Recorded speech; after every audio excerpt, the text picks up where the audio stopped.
All right, we're going to jump right in. And so if you have any questions, again, type them in the chat. So some breaking news, actually, and very good news that's come up recently in that we've actually found the cure to COVID.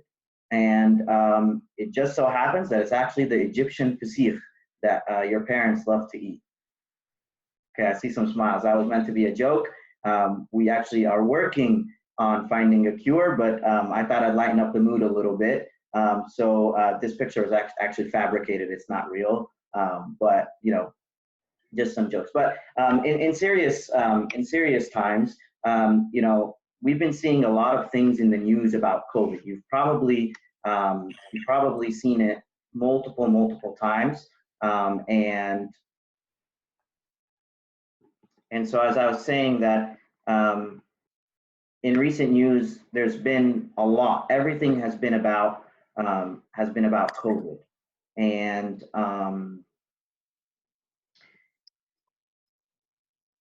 there are two major words that have come up about COVID in the news over the past few months. One is uncertainty, and the other is unprecedented. And we'll go through and explain what those words mean. Okay, the word unprecedented means something that's never been done before, or a situation that no one in the world has ever gone through before. Okay, and the word uncertain or uncertainty means something that is not known beyond doubt. Okay, or in other words, something that is not identified or defined before, right? Something nobody really knows what it is. We have no answers to, and we don't know what's going to happen, and we don't know what's going to happen in the future. Okay, so I don't know.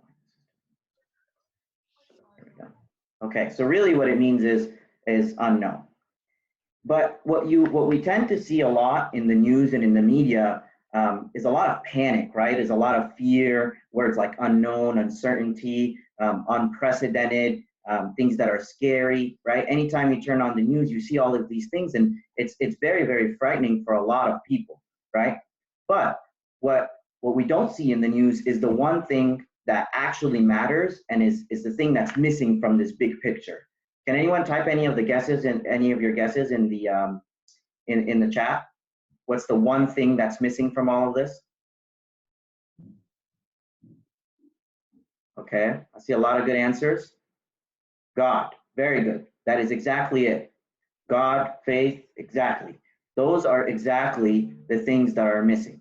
Okay, the question was, if you can type in the chat, what is missing from all that's going around us? Okay, and the answer is it's the Savior of the world. Okay, and here we should always remind ourselves of this picture. Okay, and this is the picture of God. If you can see my screen, which I think you all can, of God sitting on the throne, and around him, here you see the four incorporeal creatures, right, representing the different species of things that are living. And you see here the 24 priests or elders under the throne of God offering up praise and sacrifice. Okay, and so we always want to remind ourselves of this picture and of the words in this picture. And the words in this picture that you don't see in the media is God the Pantocrator. And God the Pantocrator means almighty or all powerful, meaning nothing is stronger than God. Nothing can beat God and what he can do for us. But you know, the unfortunate thing is that we don't see that in the media. We only see you know, the part that's scary. But what this should tell us is that God is in control. God is in control of our lives and of every situation that exists. So I'm going to go ahead and ask you guys, the question is, have we ever experienced something like this before? And the answer is yes, we have. Okay, we may have not exactly experienced something called COVID-19, right? That this may be the first time that we've ever experienced this COVID-19. But what we have experienced before are similar things, such as things in the Old Testament. We'll go through some examples of the Old Testament and the New Testament, by the way. So in the Old Testament, this is a picture of Noah and his ark, okay? This is a picture of Moses and the Red Sea and all of the Israelites and how he split the Red Sea, okay? And here we see a picture of Abraham and Isaac, his son, okay? And we're gonna break this down. We're gonna break this down one by one, okay? I'm just gonna clear these drawings so you can all get a good picture of it. But you know, you can see here, all of these are great examples, okay? So we're gonna go through one by one. Again, if you have questions, drop them in the chat, okay? So we're gonna start with Noah's Ark. So the first thing about Noah's Ark is, yes? Can I ask you a favor? Yes. Are you still upset with the annotations? I am. Because if you unmute Andrew Maximus, he will be able to help you stop it from happening. Okay. Okay. Thank you, Abuna. Rami also just sent me a message with a screenshot on how to do it. So let me try that. More. Okay. I've been able to do it now. I think nobody should be able to do it. Thank you, Rami. Okay. Thank you, Andrew and Abuna. Thank you, Andrew Maximus, for at least offering to help that. I appreciate that. Okay. Okay. So back to Noah's Ark. Noah's Ark, it was unprecedented. Remember those two words we talked about in the beginning, uncertain and unprecedented. So we're going to use those words to try and explain to ourselves what's happened previously. So this was unprecedented because this was a global flood, and it was the first time in the history of the world that the entire world floods, okay? Very, very high. I mean, up to mountains that are higher than any of us can see with our own two eyes, okay? And so the other part was it was uncertain because, you know, the world, first of all, God said to Noah, build this ark, okay? And in you building this ark, I want you to take your family and get on the ark, and I'm gonna flood the world. Now, I don't know about you, but to me, that sounds like something that's very uncertain. Nobody knows what's gonna happen next. Noah didn't know, his family didn't know, okay, what was gonna happen next. So, and they were stuck in the ark approximately 370 days until they were able to receive a sign of life by sending out a dove who came back, right? And so I want you to ask yourselves this question. How do you think they felt, Noah and his family in this ark? How do you think they felt? And you know, do you think if you were in their situation, would you ask yourself something like, how much food do I need to take with me on this ark? Or what can I do? Or what's going to happen next? It's a very uncertain and no one has ever experienced this before. So Noah and his family were the first, so they had no idea what was going to happen next. So I don't know about you, but to me, this sounds very, very familiar to what's going on to us right now. Is we're not sure what's going to happen next, right? We don't know if they're going to lock down our country, if this virus is going to continue to spread and kill more people, or if it's all going to be better. We're unsure. But you know, this is to make the point that this isn't the first time in our humankind that we've experienced something like this. But then we see something very glorious and beautiful. We see God's intervention with Noah and his family, right? And when it was the right time, and that's something very important that you have to focus on, that these interventions come in God's time, not in our own time, but in God's time, okay? Life went back to normal. They came out of the ark, and God gave them a new promise, and he even gave them a sign of a new covenant, which is the rainbow, which I think some of you saw a lot on social media the other day, right? God gave them that new covenant, and God told them that everything moving forward will be okay and blessed for them, okay? I'm going to jump to the next example, and the next example is Moses and the Red Sea, okay? And this was unprecedented because although the Egyptians were slaves, the Israelites were slaves to pharaohs and to the Egyptians, they lived in the land of Egypt, right? They only knew slavery, right? This is what they lived and what they did. And all of a sudden, this guy named Moses comes out of the blue and says, hey, let's go. We're getting out of here, right? We got to go. This isn't what we're doing anymore. And so the Israelites, at that point in time, left, right? And it became a very uncertain thing for them, which you see here in this picture, is they came to a point, and if you read the story in the Bible, it's very beautiful, but they came to a point when they were literally stuck in between the Red Sea in front of them, the water, and Pharaoh and his army behind them, chasing them, ready to kill them, right? And so they were stuck. And everyone was looking at Moses saying, hey, what are we gonna do next? Now we're stuck. So if you were one of those people in the crowd with the Israelites and Moses and Aaron in the front, you probably thought this: am I gonna die? Because now I'm stuck, right? Pharaoh's behind me, he's gonna kill me, and the Red Sea is in front of me, right? Am I gonna die? Where are we gonna go, and what are we gonna do? It's not like we can swim across the Red Sea, right? That doesn't make sense, does it? Okay. And I think this makes it sound more familiar to us now, right? Because we're probably asking ourselves, if I get sick, what's gonna happen to me, right? Now that I'm stuck at home and church is canceled and school is online and all of these things, what am I gonna do? Where am I gonna go? Is there anything for me to do? I'm so bored. I don't know what to do, right? And I'm scared, right? So these are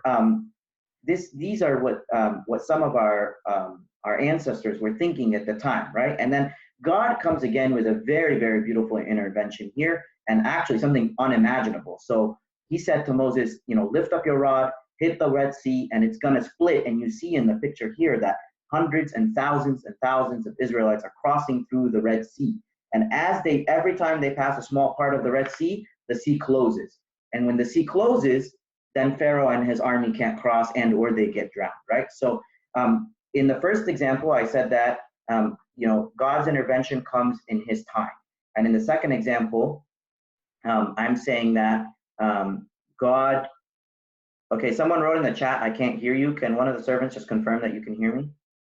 We can. Okay. The second one came when God did something that's unimaginable. So we have to keep that in mind. Sometimes it'll come, it'll always come based on God's time, and sometimes it could be unimaginable, something we are not going to think of, okay? The third example is the sacrifice of Isaac. And this here was unprecedented because Abraham was one of the people that God loved so much. He's the father of all fathers, right? He was very, very, very, very important to God, and God loved him very, very much, okay? Yet God said to him, hey, Abraham, take up your son Isaac and offer him, kill him, offer him to me as a sacrifice, right? This was very unprecedented. Abraham couldn't have ever imagined that God was actually gonna do this, right? The other thing, it was uncertain because Abraham didn't know why God was asking this, didn't know what's going to happen next, right? He listened, he took his son Isaac up, and he took him up and he built an altar, as you can see here in the picture. He put wood, right? And he tied him down, and he took a knife to kill him. And up until he took the knife to kill him, he wasn't sure what God was going to do or say. And you can imagine it was very, very confusing. And so we ask ourselves in today and time, probably the same questions that Abraham was asking himself during this time, which is, God, why are you doing this? Why are you doing this to us? Why are you doing this to the church? Why, God, are you allowing that the church is closed and I can't pray the liturgy and take communion today, right? Why, God, are you allowing that someone I know and I love very much has received this coronavirus and is now sick and in the hospital, right? We're asking God why, right? And Abraham also asked God at that time, God, are you upset with me? Is there something I've done that has made you to be upset at me to cause this? And this is something we should also ask ourselves, right? God, are you doing this because of my sin, because of something I'm doing? And is there something, God, that I can do to make it better? Okay. But here we see something very beautiful. We see God's intervention, which came very last minute, right? But nonetheless came very powerfully from a voice from heaven. So Abraham heard a very, very powerful, strong voice from heaven. And that voice said to him, do not touch your son Isaac. And instead, he gave him a lamb. He gave him an animal to sacrifice, right? As a solution. So the third thing we're talking about here is that, one, it'll come from God's time. Two, it'll come as something unimaginable. And 3, it'll come as a voice from heaven, a voice from heaven, something which this tells us that we need to listen to what God is telling us. We need to listen and hear God, and I'll show you how to do that in a little bit. So some quick trivia questions. Pull up your chat and get ready to type in an answer. Are you ready? Everyone has their chat open? Let me see some head nods. Okay, good. All right. So the first question is, how many days were Noah and his family on the ark? It's an approximate. NG, Rafael Sarkis, and Daniel. Very good. Wow, very good, you guys. Okay, I'm glad people are listening. Excellent, excellent. Good job. Very proud of everyone. And that is the correct answer. It's 370 days. It's an approximate. Okay, next question. Who did God ask Abraham to offer up as a sacrifice? This one's very easy. Isaac. Oh. His son, Isaac. Very good. Very good. Excellent. Very proud of you guys. Very good. Okay. You all get bonus points in heaven. So you're probably thinking, John, you're telling us about all these things in the Old Testament, but what about the New Testament? We don't know anything. None of this happens in the New Testament. This is unfair. Well, I think if you're thinking that, you're wrong, because actually we have 3 very good examples, and many, many more, but 3 that I'd like to share with you from the New Testament. Okay. The first one here is a picture of the nativity, of the birth of Jesus Christ. Okay. And this one here is the raging sea, what we like to call the raging sea. And this is the story of the disciples when they were in the boat with Jesus, and the boat got very hectic. The winds came and the waves came, and they were almost going to die, but Jesus saved them. I'll tell you a little bit about that. And the last one is the journey of Christ from when he was betrayed by Judas to his crucifixion and his resurrection, okay, which is our salvation today. So let's go through them very briefly. Okay, so the first one is the nativity. Okay, time check. Thank you for sending me the time check, Mina. It was unprecedented because a virgin never gave birth to a child. Have you ever heard of something like this, that someone who is a virgin gives birth to a child? It had not happened before and has not happened after. Okay, the uncertain part is that in a very conservative and Jewish community at the time, there was a lot of uncertainty, things that are going on that Saint Mary herself was probably scared of, right? To the point that when Archangel Gabriel appeared to her and said, you are going to bear a son and you will call his name Jesus, what did she say? She responded and said, how could this be? How could this be? I do not know a man. How could this be? Right? So even Saint Mary herself was a little scared of the unprecedented and the uncertainty that's going on. She probably thought, her and Joseph, what's going to happen next and what will people do to us? But God's intervention, and real quick, something funny that I was thinking about earlier is when Saint Mary woke up the day after Archangel Gabriel appeared to her and said, hey, you're going to have a child and his name is going to be Jesus and you're still going to remain a virgin. When she woke up the next morning, she was probably trying her temperature, like, do I have a fever, touching her stomach, like, am I pregnant yet? Like, because it takes 9 months, right? So every day as it progressed, she's probably like wondering what's going on, right? Which kind of makes me think of us today. We're so worried about getting this COVID that we're waking up every day and like checking our temperature and taking all these meds and doing all these precautions. But God's intervention came to Saint Mary very strong,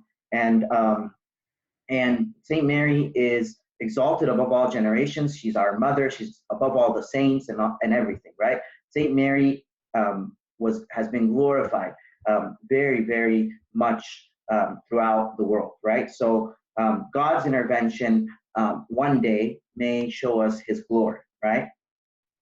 The next example is the raging sea, okay? And it was unprecedented because throughout all this time, Jesus was with his apostles and the disciples, and nothing had gone wrong. They would walk around in the cities and heal people, and he would show them miracles and he would show them great things. And then all of a sudden they're on this boat, right? And then the boat is starting to, wobble back and forth, back and forth, back and forth, to the point where they're so scared that they thought they were going to die. They thought they were going to die. So they were thinking to themselves, how are we going to make it through this? What should we do now? And this is something that we're probably thinking of too. How are we going to make it through this coronavirus? How are we going to make it through being quarantined at home alone and not being able to go out, right? But God's intervention this time came very, very beautifully, okay? He woke up, he was on the boat with them, he woke up and he said to the winds and to the storm, to the bad thing that's going on around them, he said, quiet and be still. Quiet and be still. So with one word, God can stop everything bad that's going on around us. And he said to the disciples that were on the boat, he said, why are you so afraid? Do you have no faith? And I think this is what God is saying to us today.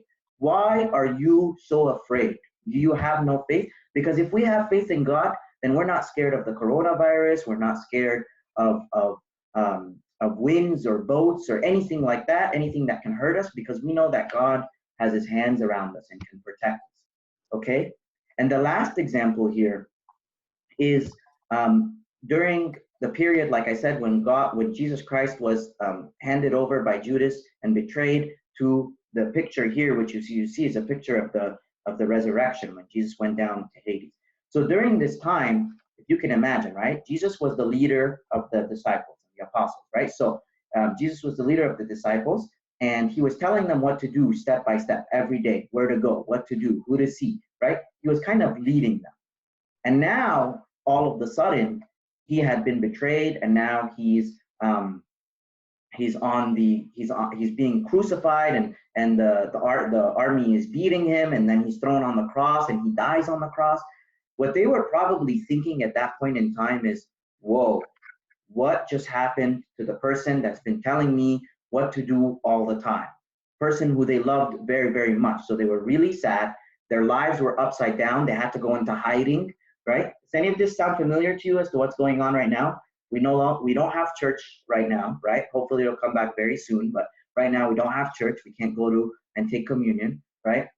We aren't able to attend the liturgy. We aren't able to see our friends at church. We have to hide in our homes so that we don't get ill, right, from this virus. So it sounds very, very similar, right? But the solution here was by far the most powerful thing that has ever happened in the history of the world.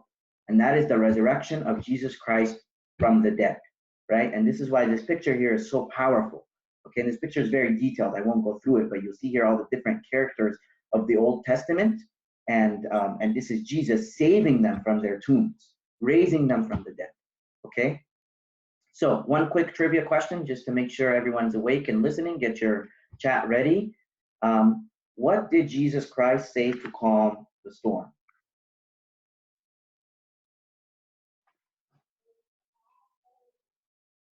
Okay, be quiet, cease, go away, storm. Be still and quiet. That's a good one. Quiet, be still. There it is. So it looks like Marina Matar.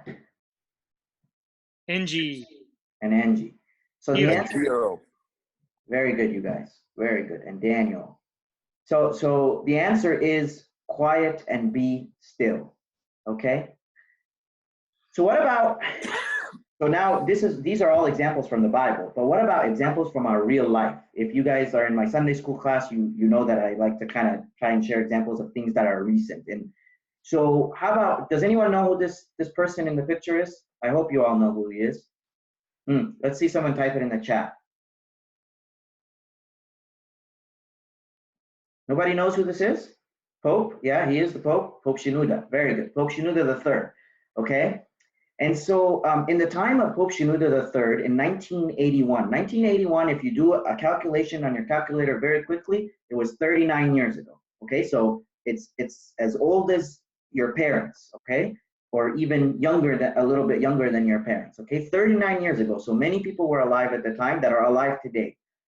What happened was Pope Shenouda III had a disagreement with the president, or the president at the time didn't like the Coptic Church and he didn't like our Pope.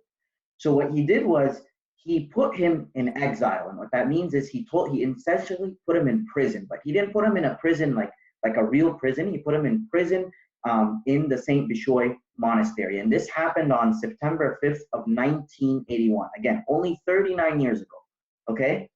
And he put him and a bunch of bishops and priests, and even some of the priests that are alive today and are in our diocese. So if you guys know Abuna Luke Sideros from the church in Torrance, right?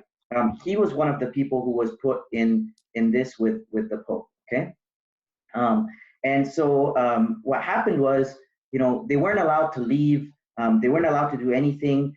There was guards and interrogators and people, and it was very, very, very bad, very, very, very bad for them. And so what happens was God's intervention came at that time very, very quickly. 40 days, so just a month and 10 days after they put the Pope in exile and the bishops, the president died. Now, we're not happy that the president died, right? We don't rejoice over that, but we're happy that God sent an intervention, because what happened was when the president died at the time, the vice president was Hosni Mubarak, who you guys probably have heard of before or heard your parents speak about. He took over, and he had a more nicer heart towards the Coptic Christian community. And so after a few years, in January 6, 1985, you know, the first liturgy after the exile was prayed, and it happened to be Christmas Eve, and it was prayed by Pope Shenouda in the cathedral, okay? And so in recent times even, we've seen something that has been very, very difficult for the Coptic Church to go through. Abuna, is there anything you want to add about this story? No, John, I just wanted to add that I was, at this time, I was in middle school. And we were so afraid in Egypt, and it was like a big gloom over the church.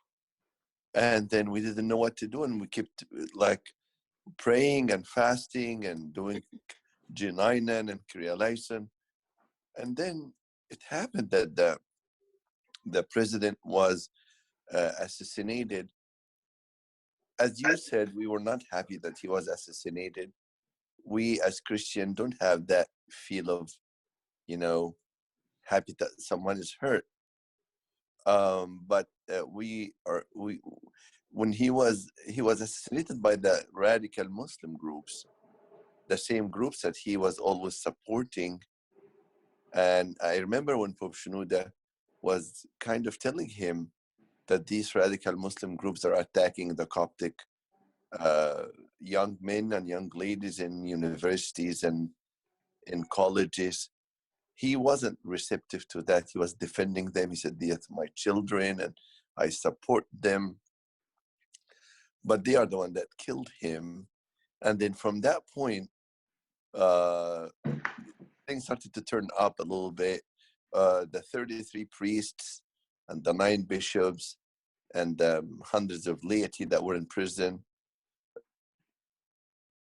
out one by one. And then there was, of course, the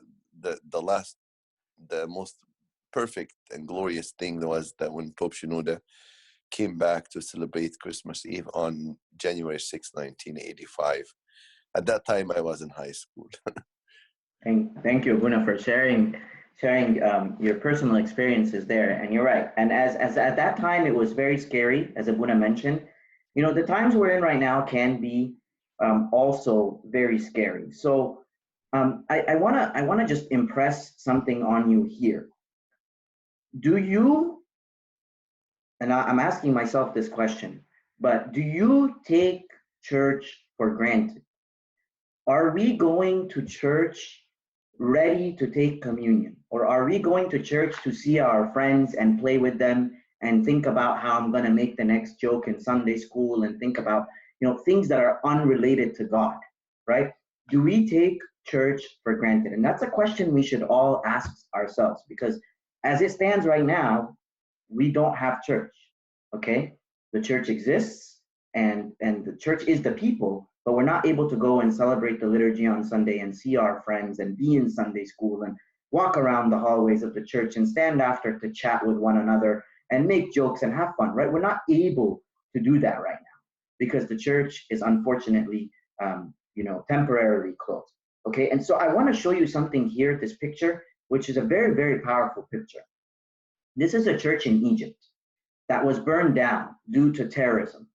Okay, and you see here that although it's a very big church, by the way, if you look at the picture, this very big, beautiful church, although it's been burned down, has not stopped the people of the church. Here you see a bishop and a couple of priests and a congregation. And there's actually another picture of this, and it's much longer. You can see the rest of the people, hundreds of people lined out outside, right?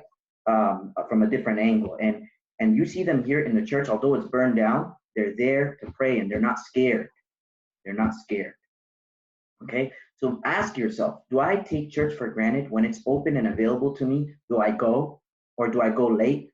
Or do I get lazy because of something else, like my mom's gonna go shopping after church and I don't wanna go with her? Or do I go only to see my friends and I don't care about God?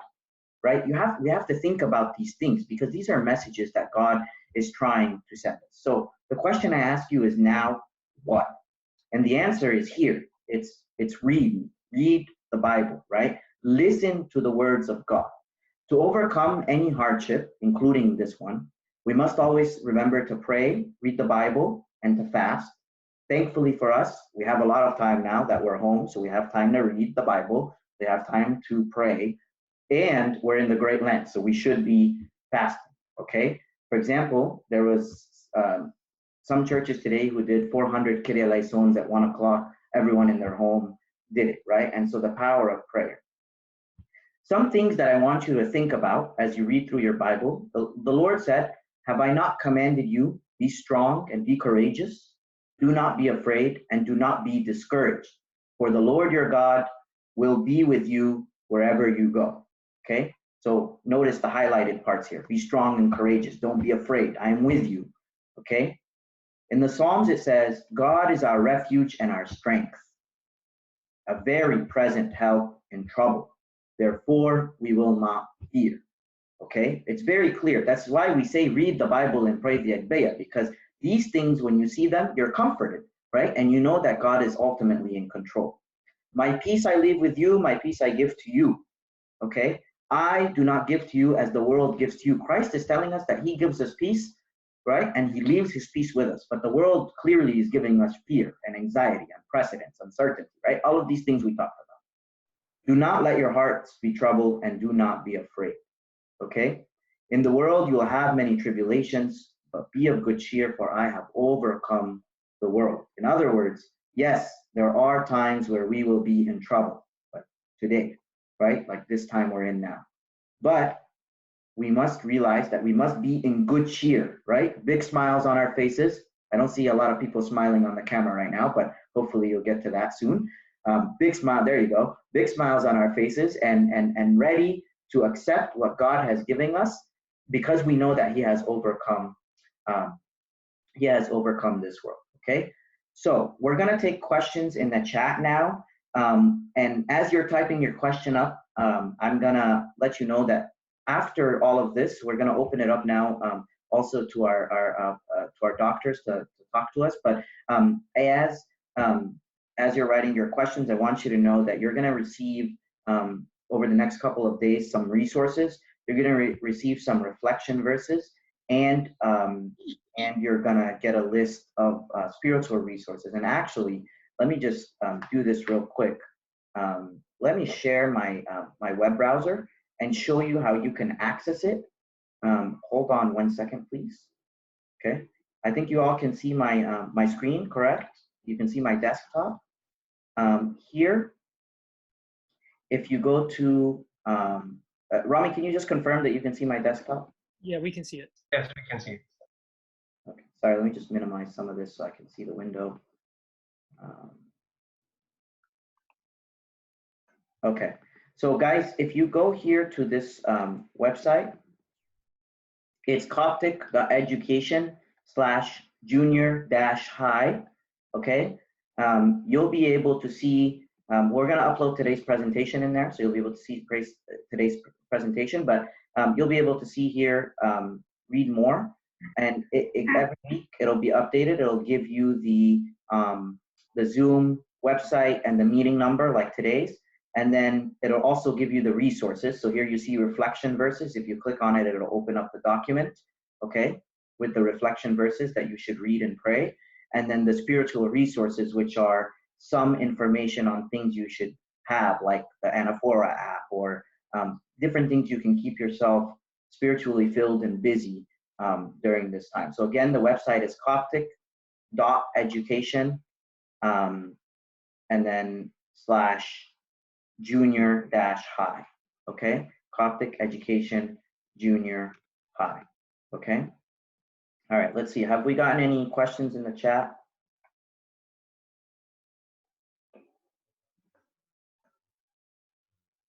Okay, someone asked, during this time of fear and anxiety, do we have any Bible verses that we can find comfort through? The answer is yes. Some of the servants are posting it in the chat, but also you can find that resource I just showed you. It has a lot of that. Okay. So I'm sharing my PowerPoint again. So I'm going to jump right in just for the sake of time. I want to introduce Dr. ASBASIA Mikhail, and she is an emergency room physician, okay, a doctor in Pasadena, California at Huntington Memorial Hospital. And she received her medical degree from Wake Forest School of Medicine and has been practicing for over 20 years. And she's going to tell us a little bit about the coronavirus and hopefully answer some of the myths that have been going on, and give us some insights on it. So I'm going to open it up to you, Dr. Mikhail. All right. Thank you again for having me, and thank you, John, for that wonderful message. We tend to forget. We get carried away with the fear and how busy we are and taking care of things that we sometimes forget that God has carried us through many other things in the past. So I appreciate you reminding us again. And I know you're probably all corona'd out. I mean, I sometimes have to just shut my computer and just stop because it's just so overwhelming, all the information that we're getting from all different angles, whether it's the news, the social media, from our colleagues at work. But and I don't know how much you know, so I'm going to try to keep it simple and very quick, because I'd like to know what questions you have that we can answer for you. So bottom line is the novel coronavirus is actually from a family of viruses that usually cause the common cold. So coronavirus is nothing new to us. It's just that this one is a newer form that's more deadly. And it actually originated in a bat. And what happened is somebody who handled the bat, this bat had the virus, and somehow it was transmitted to the person who handled the bat. So that's how we know it originated, and it must have been it must have been a bat in China. It's not a Chinese virus. It's a virus that was carried by a bat that was in China, handled by someone in China that somehow contracted the virus. So I just wanted to clarify that. The other thing is that we know that it's more contagious than the flu. We know it's, the flu is a virus that, causes respiratory illness, but this one somehow is not only more contagious, it's a little more deadly too. And it's the way it's transferred, I wanted to talk about that, is that it's not transferred through the air. You can't really breathe it in, which is a good thing, because if we could breathe it in, we'd be in a lot worse situation than we are right now. So that is a good thing. It is transferred through droplets. So if I cough or I sneeze and there are droplets that come out of my mouth or my nose, those droplets can land on a surface or into somebody else's mouth or on their body, on their hands. And if you then touch the surface where that droplet lands, or you don't wash your hands after hugging someone who was coughing or sneezing, then if you touch your nose or your mouth, those droplets can then enter your body, and then that's how you get sick. But it's not just by breathing it in, if that makes any sense. And please jot down any questions you have, because I want to answer all your questions in the end. We know that 80% of the people who actually get this virus get very minimal symptoms, meaning they don't get very sick at all. They could have a sore throat, a little cough. They might not feel anything at all. And so, which is a good thing, but 20% of the people who get it get more sick. And we know that it affects people who are over 70 and people who have other diseases more seriously. So if you're over 70, if you have diabetes, if you're immunocompromised, like your immune system is very weak, let's say you have cancer and you're getting treatment, that treatment makes your immune system very weak. If you have lung disease and you struggle with asthma, then it can affect your lungs more seriously than the average person. So in a sense, that is a good thing. However, I mean, it's a good thing that 80% of the people who get it only get minimal symptoms. The problem is that those 80% of the people who get it and have minimal symptoms and who don't know that they're sick or don't know that they're carrying the coronavirus is that they're walking around and spreading it and not realizing that they're spreading it. And what's happening is they're putting all those other vulnerable people more at risk. And so this is why it's super important, very important that you all stay home, that we also do social distancing. I know you've heard it over and over and over again, but all it takes is one person to go out into the community and spread it to 100 more people. And that's how contagious it is. And those 100 people out there, 80% of them might do fine, but 20% of them might get really, really sick. And we know that, we don't know the exact mortality rate, which is how many people die per how many people get the disease. We know in China, because their data, they didn't test as many people, they had about a 3 to 5% death rate. So, however, when you look at places like South Korea, where they tested a lot of people, the death rate was closer to 1%. So we're not testing everybody here in the States. And we're very limited to how many tests we can do. Right now, as of last night, I can tell you that in LA County, there were 351 people who tested positive. And out of those 351 people, 4 people have already died. And that number probably has changed this morning. What I do want to say is that I've read some articles and some papers from China and from all the data that's coming out from across the world. So if you can assume that if 351 people have it, that if you multiply that number by 30, that's actually the number of people who actually have it. So you people, you're all very young. You may feel sick right now. You might think, it's no big deal. But if you don't follow the social distancing, if you don't do social isolation, you can go out there, or if you and infect other people and make more people vulnerable. This is why it's very important we want to not have the same kind of results in China, which is where people got sick and then we got tens and thousands of people who got super, super sick, and we just couldn't handle everybody in the hospitals. That's what happened in Iran. That's what happened in China. That's what's happening in Italy right now. So that's what's called flattening the curve. So if you can slow the rate of how many people get sick per day, then our health system can take care of these people in a much more controlled environment. What's happening in China is people are or in Italy right now, China's not an issue now because they don't really have any new cases. But what's happening in Italy now is they're having to decide who they're going to save and who they're not going to save because they just don't have enough equipment.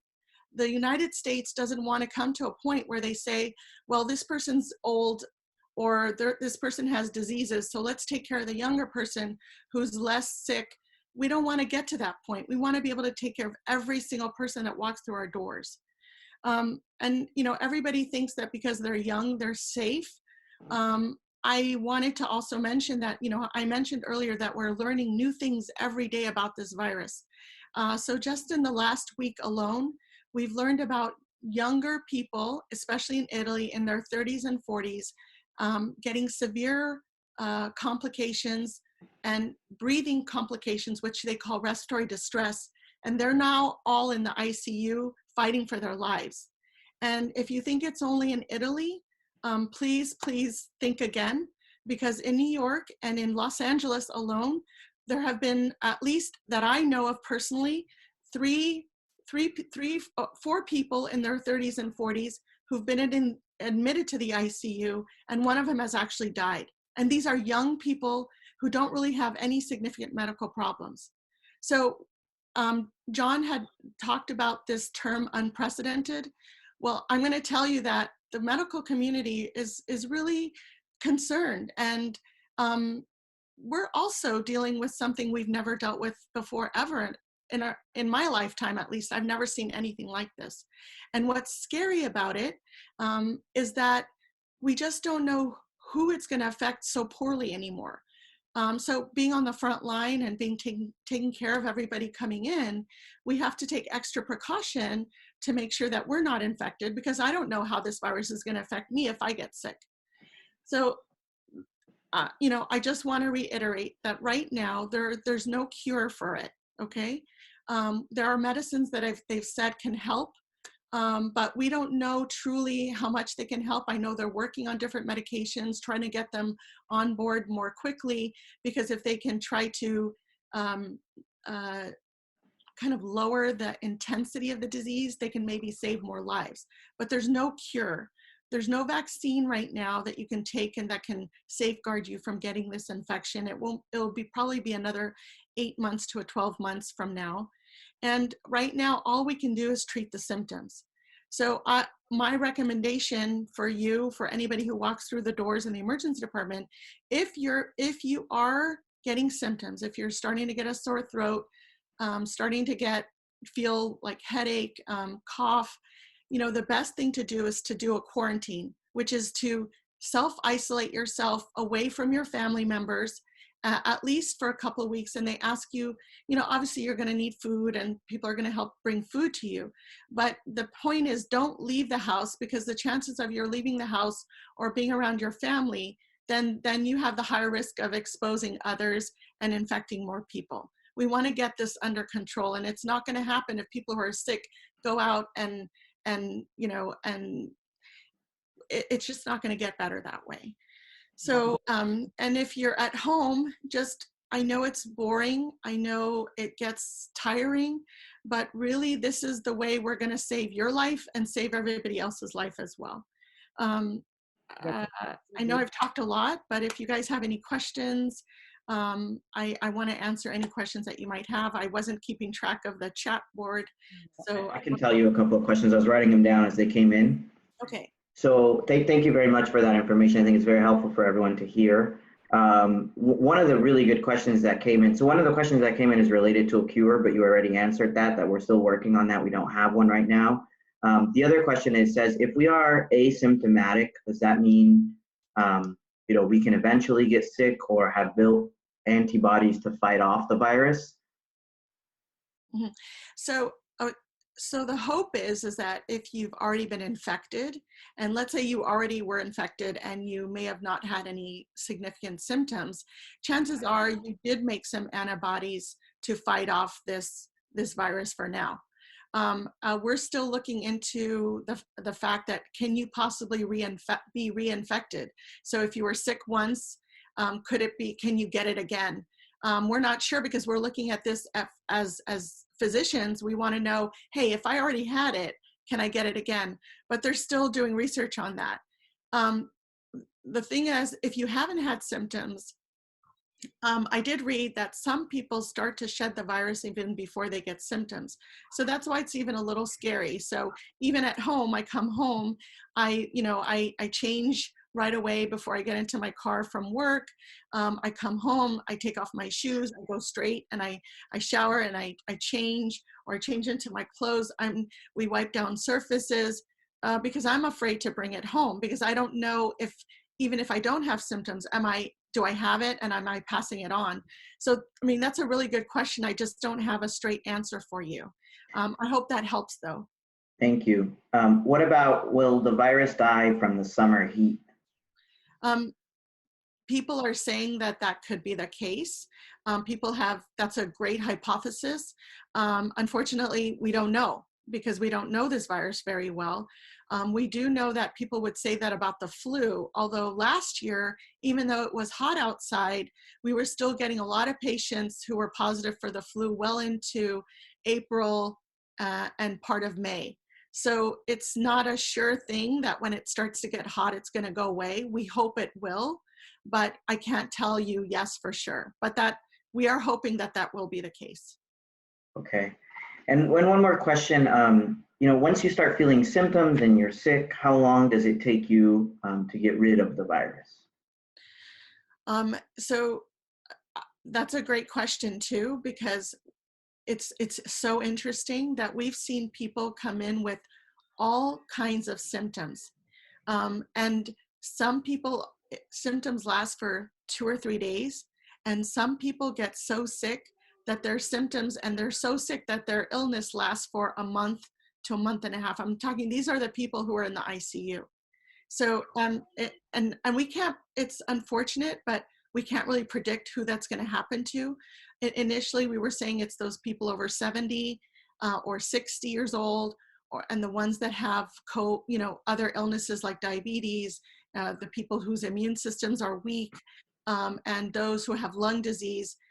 But now, because we're seeing these young, healthy people get infected and severely ill and being admitted to the ICU, it's hard to predict who that's going to happen to. So, I mean, I see patients in the emergency department or at the urgent care where we have very limited testing. And so if they don't meet certain criteria, we tell them, look, it's very possible that you may have it. But what I'm going to tell you to do is go home and quarantine. I'm not going to be able to test you, but go home and quarantine and make sure that you do your part in not spreading the virus. Usually, the one thing I do want to mention though, is that if you quarantine, but you start to get short of breath, you're not able to keep any food down, you're getting lightheaded, confused, very tired and wiped out, those are all reasons for you to head to the emergency department.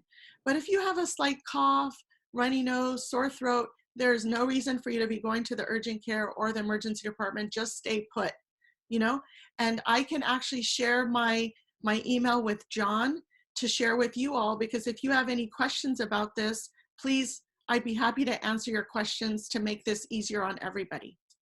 Sure. Thank you for that very much.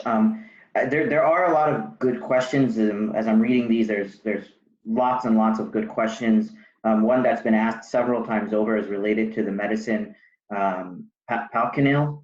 I'm not sure if I'm saying that right. And so Plaquenil is a anti-malaria drug. Correct. And they've seen some improvement with it, and they said on the news that it was FDA approved, but it's not a cure. Again, it helps with the system. So the thing about viruses is, even the people who have HIV who are taking medications, HIV is a virus too. So all the medications that they're doing, it's not killing the virus.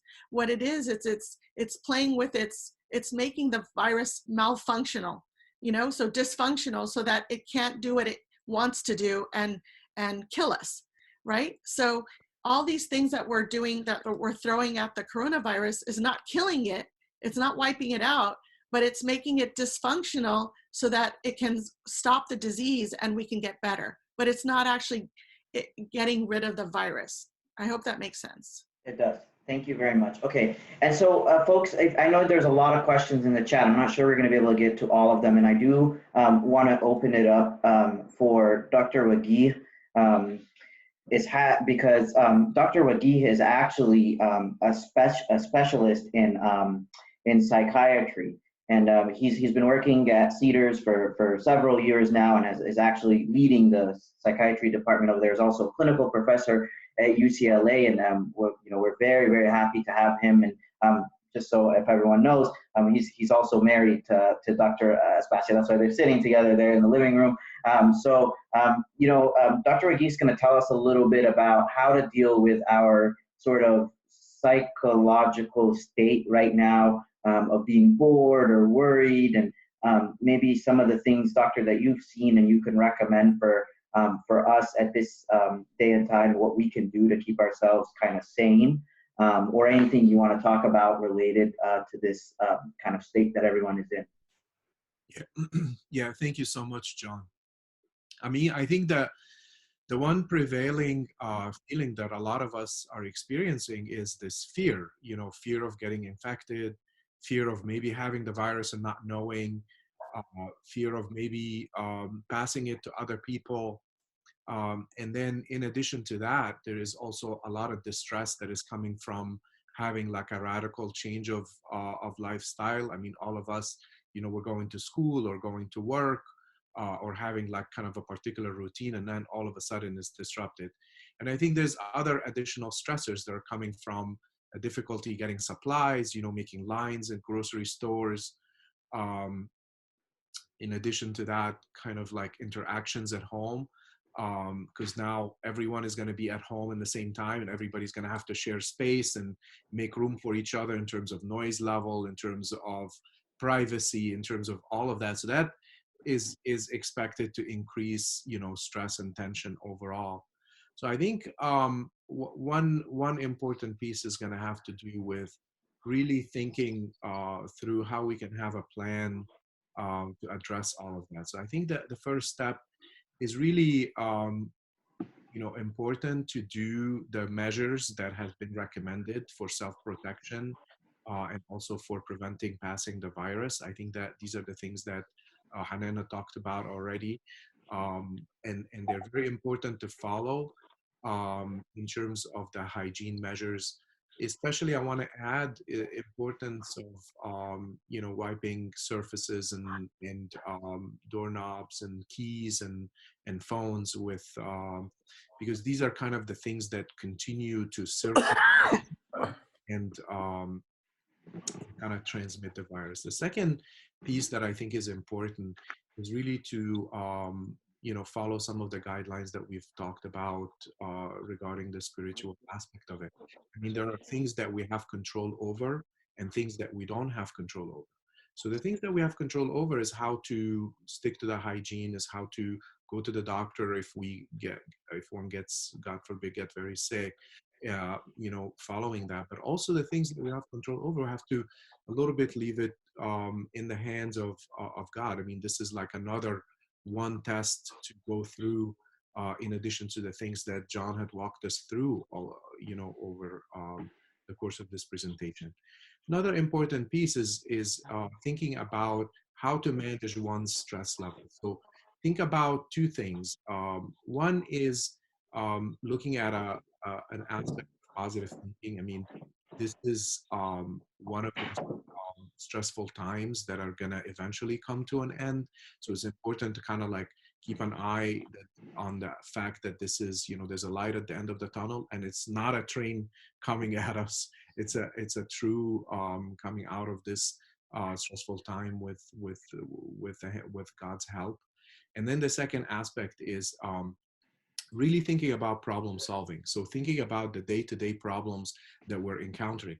If I feel bored and not have enough to do, maybe it's time for me now to learn a new skill or practice a hobby or an exercise or something that I've been never have found the time to do. And maybe because I'm now sitting at home, maybe this is my opportunity to use my time more productively. And also it's a time to catch up with people. Maybe there are people that I need to catch up with that I've never had time or had very little time to reconnect with. And this is a good time. Everyone is sitting at home now, so it's not going to be very hard to reach out and connect with people. And a lot of the sharing could be very helpful. There's some sharing also that could carry a little bit of a risk. If people's anxiety level are worse than mine, it could start to interfere a little bit with what I'm going through if I'm kind of like finding comfort in what I'm doing, and maybe I'm encountering other people. Maybe this is my opportunity to contribute to them as well. And then also connecting with my priest and our priest and people who can really give us advice. If you find yourself in a situation where it's kind of like no matter what you did, the anxiety level is not coming down, you're tossing and turning all night, you have a lot of fear, it's time to talk to your parents or your priest about like thinking, what would be my next step? It's going to be more repracticing some of the things that we discussed, or is it time to seek professional help? And for that, there's a lot of telemedicine services now that are set up to reach out to individuals that rather than in-person meetings. And a good resource for that is a place called ZocDoc.com, where we can actually book appointments with doctors or psychologists or psychiatrists as soon as possible. One app that I found very helpful is to practice meditation. And that actually tends to really, it's a good skill to actually master while you're at home these days, because it's a basic stress management skill that none of us kind of learn systematically to do. And there is one particular one that I found that is really good called Christian Meditation and Prayer. And I think it's been very helpful to use because it kind of walks you through some of the steps that we've already covered. So I'd be more than happy to take any questions you have. Okay, thank you very, very much for that. I do kind of have a question. There's some questions in the chat here that are still medicine related that I know you can both answer, but before I get to those, I do have a question about, what do I do if I'm sitting at home and I'm kind of bored? I'm tired of the tight space around me, no matter how big my house is, at the end of the day, I can only go so far. And what can I do to be productive in using that boredom to something productive rather than just sleeping or wasting time on Facebook and Instagram, which you can only do so much of anyways? What can I do to use that to use that energy of boredom to make it into a positive and use it to be productive? I think a big part of it is to come and kind of make a list of the things that are kind of like almost like a wish list, thinking about like what are the kinds of things that I would love to do, like almost like kind of a full to-do list, if you will. We call it the master to-do list at times. Just write them all down and think, what is realistic for me now to do? Like if I want to learn an instrument, or if I want to learn a new language, or if I want to check out a book or take an online course. That would be very helpful to do, like kind of like by having like a rollout full list, then pick something that I would be most interested in. That I want to put hand in hand with reconnecting with people, especially people who, who I've been wanting to talk to more or have not been able to reach out to. And then I'll put in addition to that, really, there's a lot of resources on YouTube and a lot of resources that the church have put out. There's a lot of time that could be spent structuring that. One piece also that I would say is don't let your day pass you by like that. So try to like restructure your day a little bit, so at least that you have 3 things that you want to accomplish every single day. That would be a very simple, it doesn't have to take up the whole entire day, but just kind of like put at least 3 goals to accomplish for the day, and then just kind of have to roll out with the whole time. I hope that answered the question. There's another question in the chat that says, how about setting up a schedule? Would that help? Like setting up a schedule for a specific time to pray, a specific time to study, to exercise, to read?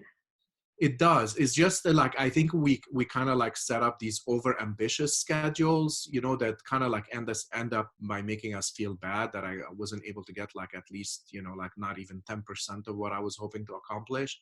That's why we need to kind of be just a lot more realistic of not packing our schedules, but making sure that, whatever online schooling I need to do, whatever social connections I need to do in reconnecting with people, in addition to, prayer and practicing, the 1 or 2 things that I want to make sure that I'm going to learn new or practice new during that time off. Thank you. Another question that was in the chat, and I'm trying to also go through here and unmute all the servants. So if you had anything you wanted to add or share, but another question in the chat was, can we get this from animals? Can this be passed along to us from contact with an animal, like a dog or a cat or something of that nature? Well, I don't think that my understanding is that we cannot get it from them, and you can't really, what I've read is that you can't get it from your pets. But I mean, we did get it from a bat, so the bat is a vector for it. So yeah, that it's a myth that you can get it from a cat or a dog. Yeah. Dr. WAGUIH, there's a question on there about they've heard on, some of the kids have heard on the news that people in a certain country, I think they were referring to Italy, that because the quarantine is so strict that they're dying alone and they're being buried alone. So I think there's some fear about that happening here. Maybe you can help put them at ease a little bit. Yeah. You know, I think that's a worldwide issue. I think we're not feeling it as much in the United States, and especially in Egyptian or Coptic communities. But loneliness actually has been like a worldwide problem that has been spoken about for the last 10 years at least. Even in Britain, I don't know if you heard, they have a secretary of loneliness. So like a Secretary of State, Secretary of Treasury. They have a Secretary for Loneliness to try to fight this kind of like new issue where older people kind of very gradually get less contact with their loved ones and kind of left to stay on their own. And I think that's what they're describing in Europe now. So when an epidemic like this happen or a pandemic like this happen, it leads even more to isolation because of reduced contact. So I think I'm hoping that at least in our community, and if you know of anyone who has that kind of living in that kind of condition and doesn't really have a lot, just learning about that from your own family or from church encounters, I think it would be important, you know, to let your Sunday school teacher know or your priest know about it, because that's kind of like the outreach that that we could all do for them. I just want to add to that, because one of the problems why that's happening is because the lockdown has been so intense, is because the healthcare system has been flooded and is drowning and is unable to help people. And so because of that, the resources are not there. I mean, here in the United States, if you call paramedics and you tell them someone's dying, they're going to come to your door.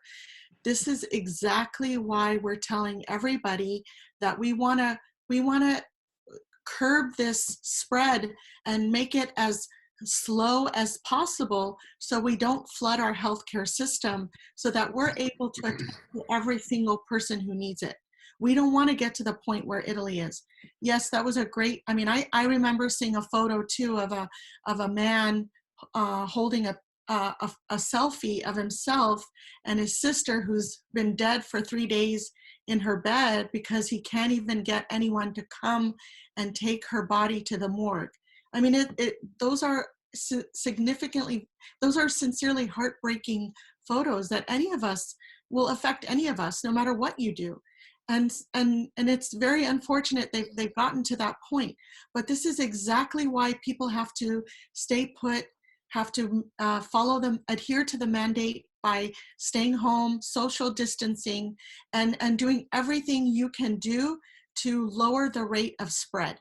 People are going to get sick, but we're trying to make it so that it's not 1,000 people per day, and it's more like maybe like 10 people per day. That's what our goal is, to flatten the curve. And I also wanted to say one more thing. I think this is such a great venue, this Zoom, you know, and I think it would be nice if you made like several smaller groups for people to interact with each other, where people aren't on mute, where they can kind of hang out online. I think if you can do that with groups like this or with your friends, that's a great way of being around each other, but not really being next to each other in person. So I think this is a great resource to help with loneliness. And I don't know if you have any more questions, but my final mantra is do your best and let God do the rest. And that's what I have to tell myself every day. If I do everything I'm told to do, if I wear the right mask, if I protect myself, if I wash my hands, if I'm diligent about doing everything the right way, then I can only rely on God to do the rest. Okay? So that was my last mantra. Thank you. And I see there's a lot of good questions. Again, folks, what we'll do is we'll make sure we get you some resources to answer your questions. You know, a couple that I've learned about, just that because I work in healthcare as well, is the LA County website, as well as the CDC website, LA County Department of Public Health and California Department of Public Health. Those are the areas where you really get the most up-to-date information on the virus, and the media, you know, may share some information. Most of it's probably not accurate. So you might want to go to those websites, and we'll make sure we get you those resources. So I'm gonna try and unmute all the servants quickly. In the meanwhile, Dr. WAGUIH or Dr. ASBASIA, if you have anything else you want to add, or Abuna or Rami or anyone who's already unmuted while I go through and try and unmute everybody else, please feel free to share. The only thing I want to add is just for all the students to remember regarding schooling and everything like that. I know it's tough to do things online. I know there's certain struggles, but for now in the schools, you really have to try to do your best, and you have to really look at completing the tasks that your teachers have for you. If you are struggling with trying to get access to anything online or have access to the internet, you can always contact your servants. And then I know the diocese is putting things together to have resources for you, at least to handle the schooling part. Too much stress to figure out how you have to, and you do not have to repeat the year. This is not going to be like if you are in 7th grade and your school is not going to go back for a while. Don't worry about that. Okay, the educators are all taking care of it. So please do not put that or make that as a stressor. But you do have to do your due diligence. You do have to do your assignments and your work. Yeah. I'd like to say that inshallah this will pass. I mean, I know this is probably the first time we go through something like that, but we did go through a lot of bad things through our lives. I mean, we did experience 9/11. We did experience an earthquake. We did experience a lot of bad things in our lives, and God carried us through all of these things as a community, and all of us experience bad things as individuals. In fact, this experience unified us because all of us are sharing the same experience. I mean, when you have a personal trial, you go through it, and not necessarily everyone shares your experience with you, but this kind of unified all of us. So let's just, I guess, inshallah, when we go through it, what's important is the lessons that we learn from it. You know, I mean, we can go through it. The church through the Lent always teaches us that fasting and prayers is a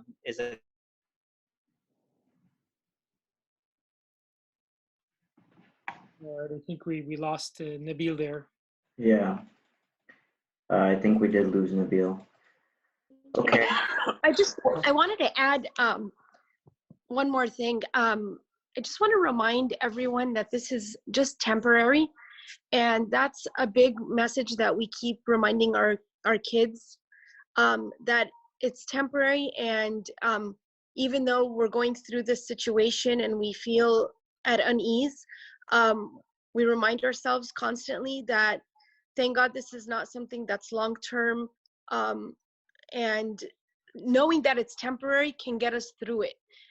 Just like everything has been temporary in the past, whenever we've had any situations that were difficult, Yani Rabbina always gets us through this, and he will get us through this. And today we heard a lot of harsh information from the doctors about how severe this illness is, this virus. I mean, people are dying around the world, and that's why we acted fast here in the U.S. to get us all quarantined. And you know, the lockdown that's going on in LA right now is very important, so that here in California and throughout the U.S. it doesn't get as bad as it did in Italy and in China.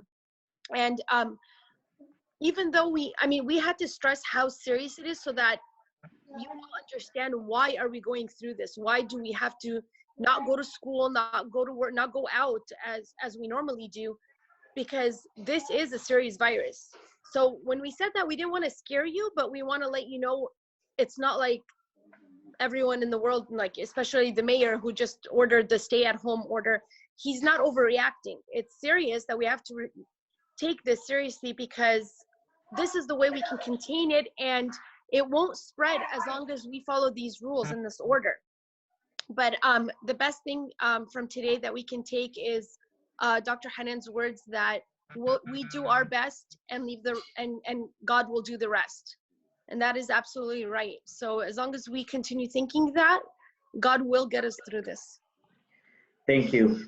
Okay, for the sake of time, I'm going to go ahead and close here. So special thanks to our doctors for joining us, Dr. Hanan and Dr. WAGUIH. Thank you very much for taking the time to come on. We really, really appreciate you being here. And then special thanks to all the servants and all of you for taking the time to join and to listen to this. Remember that fasting and prayer and reading your Bible are the most important things that will always keep you safe in any situation at any time. And obviously listening to the recommendations of the professionals around you. Abuna Isaac, do you have any final things or a closing prayer or anything that you wanted to add before we can conclude with the Lord's Prayer, and then we go in peace. Okay. I think we need to announce that we have that meeting every Sunday at 3 o'clock. Yeah, we will send the link. Well, John, the link should change every time, right? Yeah, so earlier I shared my screen and showed everyone what website to go to. The Coptic.education/junior-high, that website will have the link to the new Zoom or the meeting number every week. It'll be added on there every week with the resources and the PowerPoint that'll be shared. So just make sure you know that website. Let me, I'll type it in the chat quickly so everyone can have it as well.